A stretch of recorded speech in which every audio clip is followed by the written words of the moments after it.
oluvannyuma ne bakasuka mizairo nga alaba bwat Kim Jong-un ebintu nga bigenda maaso n'okuba nti bitambudde. Obunkenke bukyali bungi nnyo mu Korean Peninsula, America n'eggwanga ettibwa South Korea. Mu maserengeta kye bagenda maaso n'okuba nti beekola. Abaatandise exercise beegezaamu.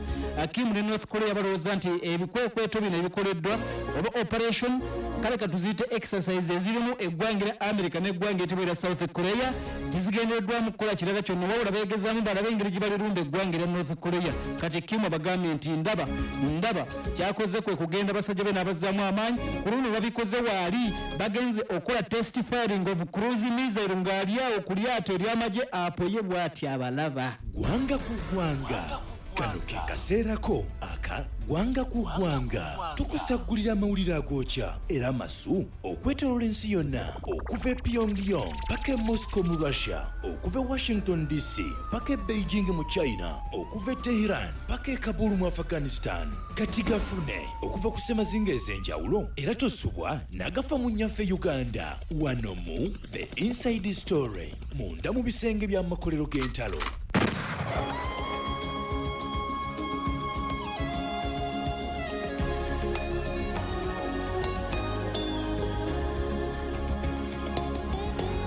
Semazinga Afrika kasira kalungi tukome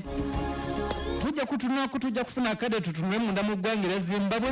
Omukulembeze akulembera side eyo gwe bayita yawezezza nno emyaka 8 Crocodile bajjawo mugabe wa 93 mu 2017 ne baleeta wuuyo gwe bayita Emerson Dangozo Munangagwa.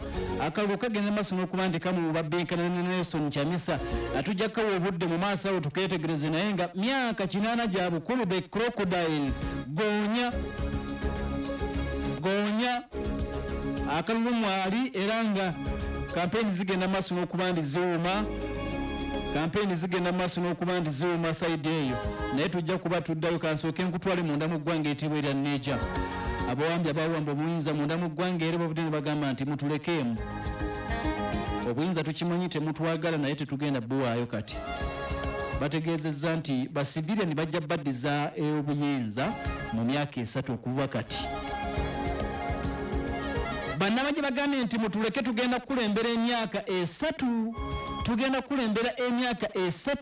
Bwe tunaamala okukulembera mu myaka 3 obuyinza nga tubuzzaayo eri bannansi tujja kuba tumaze okutereeza buli kimu. Kati mutugjeeko akajanja 3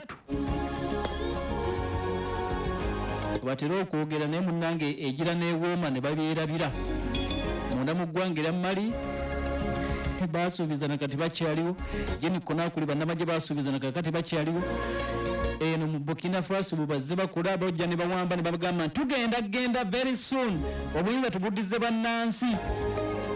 Tugenda okulaba nga emyaka 5 10 15 20 25 3 5 ng'omuntu waali omu bw'ati yajja agamba nti azze kubanunula naye munnange gye biggwera nga abagize. Kakati atuliriza General Abdurrahman Tishian yagenda maaso n'okuba nti arangiridde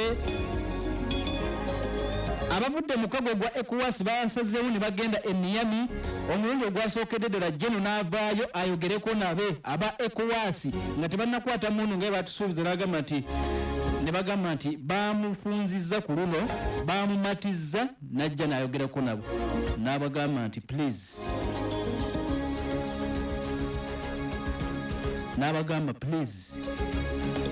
musale pressure wano ndiwo emyaka 3 buyinza tugenda buzzayo oluvannyuma emyaka 3. N'agamba nti singa ati tugenda maaso n'okuba nti tulumbibwa temukkiriza nti tugenda kutambula butambuzi. Kiregeeza tujja kwerwanako singa tuba tulumbiddwa. Buyinza tugenda bukwata emyaka 3 tubuddize bannansi naye ate singa tulumbibwa mu kaseera kano tulina eddembe mukwano gwange mpuliriza okulabika nti twerwanako. Kakati byebyo ekisinga okuba ekikulu kyekyo kitegedde. Twategedde nti ennyonyi z'eggwanga erya Burkina Faso ez'amagye n'ez'eggwanga erya Mali ezajja jjo juuzi zikyali station munda mu kibuga ekiyitibwa Niamey nga balinda ekiyinza okuddako.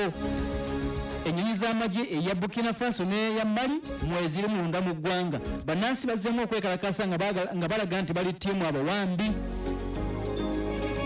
embeera nga bwetambula kakati aba ECOWAS bazzeeyo balina ndowooza okuddamu okwetegereza balumbe tebalumba naye nga omusajja aba atulidde n'abagamba nti nze wano ndiwo emyaka 3 bwe giggwako ng'obuyinza mbuzzaayo eri ba civilian. The inside story ensonga y'omunda tukutambuza yonna mu bbanga ttono nnyo amawulire n'okwekenneenya ensonga ssemasonga mu program The Inside Story ensonga y'omunda ekutuusibwako MTN everywhere you go.